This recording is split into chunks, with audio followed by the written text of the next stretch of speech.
Hey everybody, Josh Lupresto, VP of Sales Engineering here at Telarus, part of Season 3 Race to the Summit with the Engineering Deep Dive. Today I'm joined with my good friend Syed Ghayur, VP of Global Systems Engineering from Aryaka. Syed, welcome. Thank you, Josh. So Syed, let's start off, just anybody that doesn't know you, let's learn a little bit about you. Tell us a little bit about kind of where you came from and your background. Sure. I actually started my journey in IT space like 20 years ago. I did my bachelor's in aeronautical engineering, but that's totally nothing to do with what I'm doing right now. With IT, I joined in Cisco as support engineer, went into escalation, then moved my role into technical marketing, leading technical marketing team. And from a technology perspective, learned about security, then data centers, then virtualization. And after 10 years or so, I thought, okay, let me just see what's out there. And software-defined networking was very hot at that time. And I joined a startup company learning about software-defined networking. And 3 years ago, when I looked at Aryaka, they were doing something really different and not like any other technology vendor. They were more providing it as a service. So it really attracted me. And I wanted to know more about software-defined WAN space. So I joined there as leading the sales system engineering team. And that's where we are right now. Love it. So, when we do these videos, it's if some partners have worked with the provider that they're going to see a video on and some haven't, right? So let's say for partners that are joining this that aren't familiar with who you guys are, what you do, can you break that down for us for a minute? Sure. I would start with the question why, before I tell you about what. If you look at how the enterprises are embarking on the digital transformation journey, whether it's moving things to the cloud, getting better application stack or more advanced application stack for their end users and how those applications being hosted.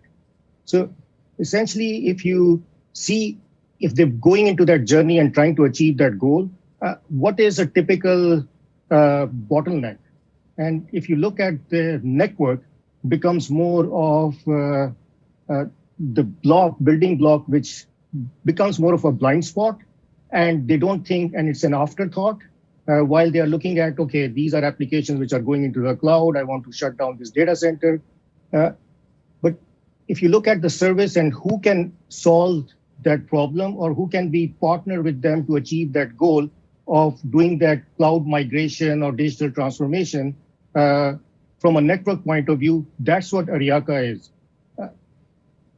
They started when 10 years back, Aryaka started, it was more of an optimization, network optimization as a service, but that evolved into more around a WAN as a service with focused on application performance, focused on cloud networking. And if you really see the components where what we do is we have these POPs all around the world. It's a global presence. And that global presence is very strategic. And we are located with all the cloud vendors out there so that the direct connections is also there, whether it's the direct connect with AWS, it's Azure Express Route or Oracle Fast Connects. We are there. It's already pre-built, connected, and ready to go. And when customer sees overall the unified and simplified version of a WAN, so it's more around a consumption model versus build your own model, that's where Aryaka comes in the picture. Gotcha. Good stuff. So let's talk about differentiators, right? So another goal of these videos is to help our partners understand why provider A is different from B that's different from C. So when people are thinking of Aryaka and they understand it, what would you say, maybe give me a couple technical differentiators that sets you guys apart? Sure. If you see this space, there are typically two categories. One is a vendor space where people are offering SD-WAN or network connectivity, and then you buy those boxes and build your own stack on top of it. The other one is more of a service provider space where they are acquiring or they are doing an OEM or partnering with a vendor box and trying to put a service together. And if you see Aryaka, we are in the middle, doing like best of both of them, with offering it as a managed service. But on top of it, when you look at our POPs, we have our own technology which runs on top of it. So we own the technology, and at the same time, we offer it as a managed service. It's a simplified version, and when you look at the support perspective, how this stack is there on the POPs, we fully support our customers from an enhancements perspective, what they are looking at. If they have different needs, we can respond to them much faster and provide them the tools which they need to manage and have a view into their network. So let's talk about POPs, right? Definitely a term our partners are familiar with, right? Everybody's got POPs here, there, strategic regions. Talk to me about it. I think you just alluded to a little bit of it, but with regard to the POPs that Aryaka has, right? What sets you apart there?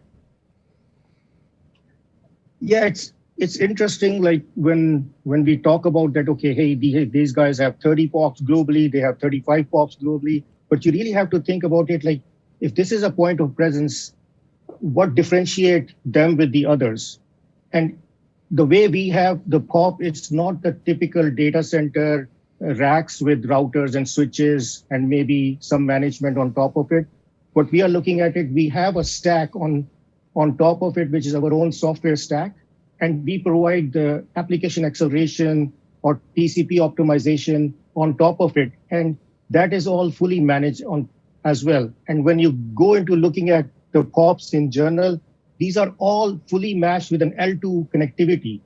And when we talk about L2 connectivity, which is like, okay, why it's different than layer 2 versus layer 3? Why do we call it out? Because when you are looking at application performance, and if the processing is being done at layer 2 versus layer 3, you're looking at every packet and making a decision. There is going to be a natural latency there. And then overall, the packet drops will be higher versus when you look at an L2 core connected together. And on top of it, we are providing an optimization and acceleration stack on each and every POP. Good point. So integrations, right? I mean, when our partners are going in, maybe we're selling just SD-WAN, maybe we're looking at SD-WAN plus network plus UC. Talk to me about, I think you guys have some interesting integration stories. Yes, if you have heard our recent announcement where we have done some cool integration with Checkpoint. We already had integration with Zscaler, with Palo Alto, but recently what we have done is we have used our own platform, which is the CPE device, and we are hosting the virtual firewall of Checkpoint. And also we are offering that cloud security with Checkpoint. They call it CloudGuard Edge as the virtual firewall and CloudGuard Connect as their cloud security platform.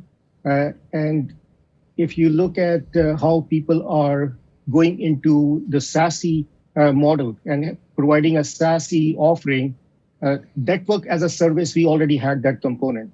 And we did offer default network security on top of it. But when you look at overall the definition of SASE, the network as a service plus cloud security as a service was the component which we are offering with our integration.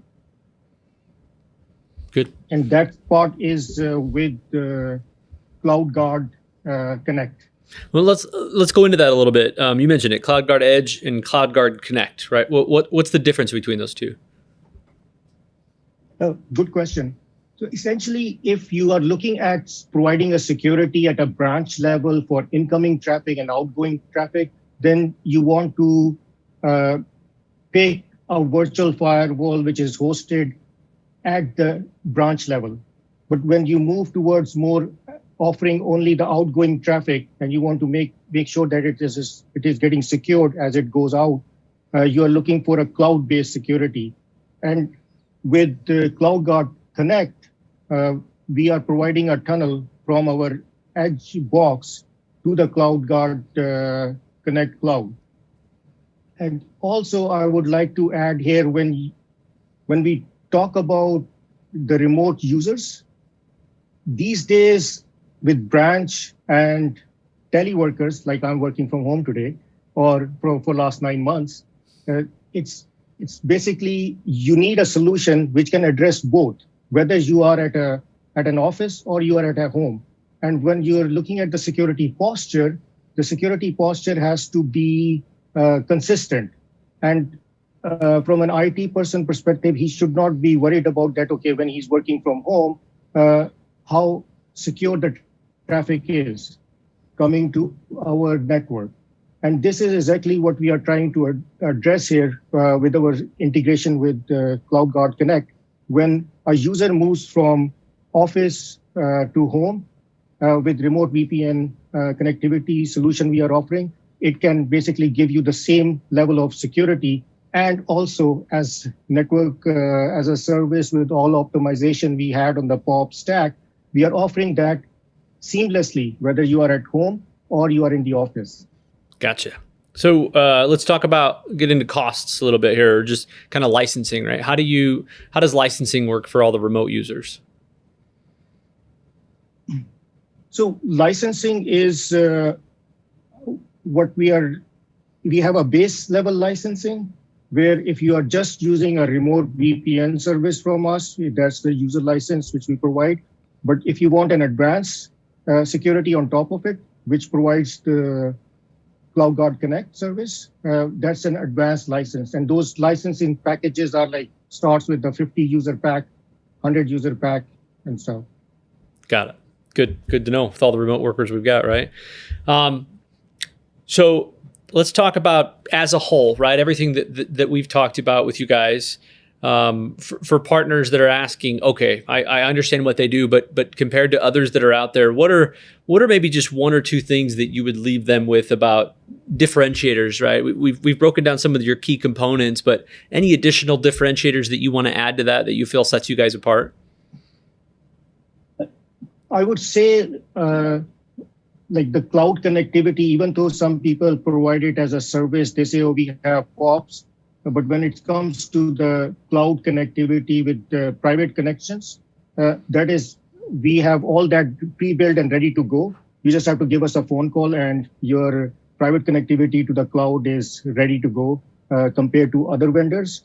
And also, we are offering it as a managed service. So we are giving you a portal to have your own network visibility.